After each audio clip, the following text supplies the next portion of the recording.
Hej, jeg hedder Michael Høj, og jeg har firmaet Stensved Glas Aluminium. Jeg har med denne video valgt at svare på Henrik Nordgrens svar på en håndværker. Aftalegrundlaget var, at vi skulle opføre den her udestue til Henrik Nordgren, og vi skulle rive hans gamle af træ ned. Det hele det blev aftalt på det, som hedder AB 92. Tilslutningen til den nye aluminium og til hans hus, der var et stykke fladt tag, som der skulle være nogle 2 ovenlysskulder på.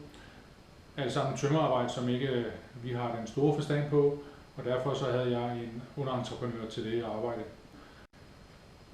Henrik Nordgren han vælger, at efter han har fået tilbud, og det var i september, at det skulle vente med at blive lavet til foråret, da han ikke ville have det opført i frostvejr, hvilket er forståeligt nok. Da tømmeren er færdig med at lave sit flade tag, der kort efter så har Henrik Nordgren besluttet sig for, hvad farve han vil have udestuen i, og vi bestiller profilerne. Det er klart, at vi kan ikke bestille profiler hjem, uden at vi har farven, så derfor så har vi måttet vente på, at Henrik Nordgren han skulle tage den beslutning, hvad farve han vil have i sin udestue. Henrik Nordgren han har forskellige bemærkninger til tømmerens arbejde. Noget af det synes jeg er berettiget nok, og der er nogle andre ting, som er måske lidt mere ganske almindelige ting, som der er ved sådan noget håndværk. Tømmeren han hver eneste gang, at der har været noget, så vender tømmeren tilbage, retter de ting, som Henrik Nordgren er utilfreds med. Derudover så er der nogle tagsten, som Henrik Nordgren han mener, at tømmeren har knækket. De bliver også skiftet. Efter arbejdet med tømmeren er færdig, fremsender jeg en acontofaktura, som jeg har ret til, og som der står i aftalegrundlaget. Henrik Nordgren han mener ikke, at han skal betale den, fordi han vil vente med at betale det samlede beløb. Og det gør, at i 10 dage vælger han at lade være at betale, og der vælger vi at lade være at fortsætte vores produktion af udestuen i det omfang, som vi kan, og som vi er i gang med. Efter at vi har pillet den gamle udestue af træ ned, er der opstået nogle grimme huller i fliserne, som vi vælger at udligne på den måde, at vi trækker den nye aluminiumsudestue cirka 5 cm indad. Det betyder, at der skal laves en ny sokkelinddækning. Den vælger vi at tage mål af til allersidst, når vi er helt færdige og den er sat op.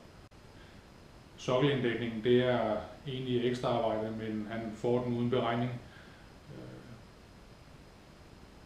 Både fordi det tager lidt længere tid at få den frem, da vores leverandør, alu-leverandøren, ham som skal bukke inddækningen, han er lidt lang tid om det, og der går også lidt ekstra tid med inddækningen hos maleren.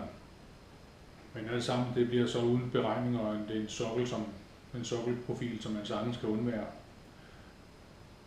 Efterfølgende får jeg så en mail af Henrik Nordgrens kone, Anne-Mette Nordgren, hvor hun påpeger, at der er en lugt i udestuen, som hun skriver som værende noget gummiagtigt. Anne-Mette Nordgren hun mener, at det kommer fra fugerne, som vi har fugemassen, vi har fuget med rundt om udestuen, og hun beder om at få databladet på det her fugemasse. Jeg fremsender databladet, og øverst står der fra producenten, at denne fugemasse den er lugtfri. Så det kan ikke være det, der lugter. Efter at Anne-Mette Nordgren har fået databladet, finder hun så ud af, at det nok er gummiet, som sidder i glaslisterne rundt omkring glasset indvendigt. Jeg sender selvfølgelig den her forespørgsel videre til vores leverandør i Belgien, som kommer tilbage med, at det er noget EPDM-gummi, og det har de der tal og alle de forskrifter, som det skal have, europæiske forskrifter, som de skal leve op til for at må sælge det i Europa, de er selvfølgelig på det her gummi. Annemette og Henrik Nordgren, de vælger på grund af lugtscenerne, som de siger, der er, at holde 123.000 tilbage. Det er restbeløbet ud af den samlede entreprise. Det er jeg naturligvis ikke tilfreds med. Og der er en del skriverier frem og tilbage, hvad vi gør og hvad vi ikke gør. Og jeg foreslår til sidst at få syn og skøn på sagen. Vores aluminiumssystem er i princippet sådan et som det her, med en indvendig, det her der sidder indvendigt i huset. Herover hvor der ligger gummien, og så ligger glas imellem her. Udvendigt sidder glaslisten med en dækkappe over. Alt sammen i aluminium på nær den gummi, som ligger mellem glas og aluminium. Det her system det er noget, som sidder i tusindvis af steder overalt i Europa, ja faktisk i hele verden, og det skulle være meget, om det lige pludselig begynder at lugte hos dem, når ikke det gør nogen andre steder. Efter at Bolius-konsulenten har været på besøg hos Henrik og Annemette, så finder de ud af, at det måske ikke er så smart, at de ikke har betalt det betalt beløbet, så de vælger at betale 100.000, så der står 23.000 tilbage til de ting, som Bolius-konsulenten finder ud af. Det er blandt andet 2 glaslister, hvor der er en ridse i, og det er den udvendige sokkelinddækning, som hun mener har fandt det forkert, den forkerte vej. Det mener vi naturligvis ikke, og den sokkelinddækning, som er lavet der, selvom den skulle have faldt den forkerte vej, så har den en ombog på, så der ikke kan løbe vand ind. Den er lavet ene og alene for at dække sokkelen. Den er egentlig ikke lavet, fordi at den skal dække noget, eller tage noget vand, eller stoppe noget vand, som skal gå ind i udstuen. Efter nogle skriverier frem og tilbage, så går der noget tid, og Henrik Nordgren mener så pludselig, at tidsfristen er overskredet for at lave de der ting, fordi den er kun på 14 dage ifølge ham. Det vil så sige, at de 23.000, de skulle ikke komme til udbetaling. Det mener jeg er helt forkert, og derfor tager jeg fat i min advokat, som begynder at skrive, og Henrik Nordgren får også fat i hans advokat. Og efter et stykke tid skriverier frem og tilbage, så finder de ud af, at det smarte var nok, at vi fik lavet de her ting og fik det ud af verden. Hvilket jo er meget naturligt, og hvilket også var det, som vi ville fra starten af, men vi vil selvfølgelig have nogle vores penge for det. På det her tidspunkt, der har Henrik Nordgren anmeldt den her sag til anmeldt håndværker, og jeg ved ikke, om det er for at lægge pres på mig, eller hvad det er. Men på et møde, som vi holder ude hos ham, som jeg har optagelser af, der indrømmer han også, at det faktisk ikke er vores firma, han er utilfreds med, men tømmerfirmaet. Det kan man naturligvis ikke se ud fra det, han har skrevet, så derfor så opfordrer jeg ham til, at han enten fjerner den, eller retter så meget i den, så ikke der er tvivl om det. Det vælger han at sige ja til, men sidenhen har ikke rigtig har gjort det, så den har den ordlyd, den har i dag. Vi aftaler på det her møde, at vi skal skifte de der 2 glaslister, og at Henrik han får en rulle med det her gummi op og ligge i hans garage, så han kan lugte over sommeren, om den her gummi, som vi kunne skifte, om den til skulle hjælpe. Efter 1,5 måned, så vender han tilbage, at han synes stadig, det lugter lidt med det gummi der, men at nu må vi jo så skifte det. Gummiet er præcis det samme, som der sidder i, men for ligesom at få sagen afsluttet, så skifter vi gummiet. Dagen, hvor vi skifter det på, der er Henrik Nordgren hjemme fra morgenstunden af, og han kommer så ind med en nøgle, fordi han har ikke tid at blive og vente på, at vi bliver færdige. da vi er færdige med det, som vi skal lave med gummiet og skifte glaslisterne,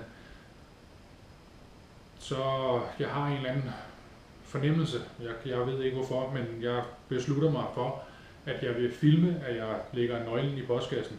For jeg har bare en eller anden idé. Nu kender jeg ham, og jeg har jo i en lang mailperiode set og fundet ud af, hvordan jeg mener, han var. Det var en rigtig god idé, jeg gjorde det, for dagen efter så kommer han tilbage på en mail, og hvor han skriver, at han ikke kan finde nøglen, og han ikke mener, at vi har afleveret den. Jeg kan jo så kun sige, at jeg har billeder af det, og sender ham et, hvor han kan se, at vi smider nøglen i postkassen. Hvorefter han selvfølgelig finder sin nøgle. Pudsigt nok. Jeg ved ikke, om han... Jeg har en formodning om, at han skulle have haft nogle penge ud af det her, enten på den ene eller den anden måde, ved at han fik skiftet sin låse, eller også at han skulle have haft nogle penge i hånden. Og jeg vil sige, det siger nok mere om ham og om hele sagen. Inde på Anmeldt Håndværker, der skriver han, at man skal tænke sig om, inden man bruger stentved, glas og aluminium. Jeg synes, vi er meget færre. Vi har været færre hele vejen igennem med hans projekt også. Han har fået noget, han har fået en sokkelindækning til flere tusind kroner, som han ikke har givet noget for. Vi har hjulpet ham, vi har skiftet hans tagsten, dem som var revnet. Så jeg synes, det siger en hel del om ham og hans måde at være på, den der historie med nøglen. Til sidst så vil jeg lige gennemgå det, som han har skrevet inde på Anmeldt Håndværker, og den første ting, det er kommunikationen. Der har han givet 1 smiley ud af 5. Jeg mener, at kommunikationen den har været tilfredsstillende, og der har været svaret på de mails, som han har spurgt om, og der er alt det, de små ting, der nu er, og nogle ting, som man skal have undersøgt, inden man går i gang, og hvad farve det skal være, hvad for nogle typer vinduer og glas, og alt sådan nogle ting, som man har spurgt om, det har han fået svar på. Så har han givet 1 smiley for aftale. Vi har lavet en aftale fra start, at vi skulle pille hans udstue ned. Vi skulle sætte en ny op, og den skulle laves på det der givne tidspunkt, om foråret eller om sommeren, hvor der ikke var frostvejr. Det vi gjort, vi har egentlig fulgt den der aftale til punkt og prikke. Jeg vil sige, at den eneste gang, jeg ikke har lige gjort det efter Henriks mening, det var nok, at da vi stoppede af vores arbejde, fordi han ikke ville betale af kontofakturen for tømmerens arbejde. Prisen 3 smiley ud af 5. Henrik Nordgren har fået en tilbud på 154.158 inklusive moms, og den slutfakturen lyder på 154.158 inklusive moms. Så jeg kan ikke forstå, hvordan han kan mene, at der er noget med prisen der. Altså, jeg forstår det ikke helt. Han har fået det, han har bedt om, og han har endda fået mere. Tilfredshed. 1 smiley ud af 5. Det er klart, at han anmelder ikke det her inde på Anmeldt Håndværker, uden at han er utilfreds. Det er jeg slet ikke i tvivl om. Der vil altid være nogen, som er utilfreds med det ene og det andet, og desværre så har vi ikke kunne opfylde de krav, som han åbenbart har, og om det har noget med prisen at gøre, om han ville have haft det billigere, eller han havde troet, at han kunne få det billigere hen ad vejen. Ja, det er svært at gøre alle tilfredse, når det er på den måde, det skal foregå. Den sidste, det er oprydning. 3 smiley ud af 5. Og der kan jeg kun sige, at da vi pillede udestuen ned, den gamle udestue ned af træ, der blev alt glas, alt træ og det hele det blev fjernet samme dag. Det blev båret direkte ud på trailer og kørt væk. Alle vores materialer, da vi skulle lave en ny, den nye udstue. Dem, som ikke blev monteret med det samme, blev lagt over i et hjørne, og værktøj og stiger og så videre, det blev stuet til siden, så ikke det lå og flød af nogen steder. Og det er vores normale måde at arbejde på. Det er den måde, vi gør det på. Der bliver fejet hver dag, vi tager faktisk og rydder op, sådan så at folk de kan være der, og de kan bruge det, hvis det er det, de vil, hvis de vil sidde ude og spise om sommeren. Så jeg forstår egentlig ikke, jeg forstår heller ikke, hvorfor ikke, at han har givet flere end 3 smiley der. Når alt det her det er så sagt, så synes jeg, at det her med en håndværker, jeg føler mig lidt ramt, at på den måde, at man kan skrive noget sådan fuldstændig uberettiget.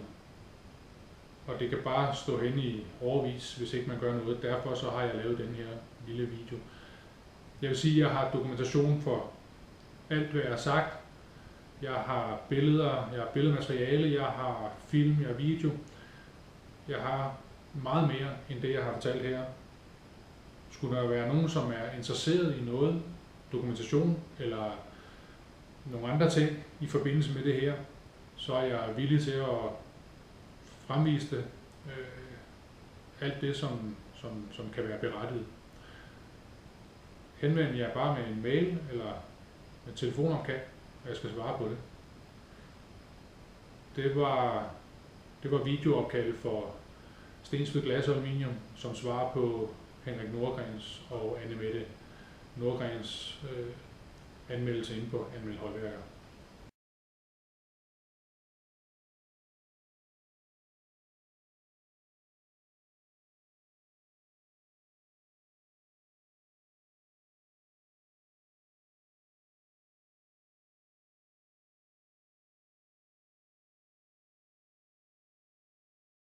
Tak.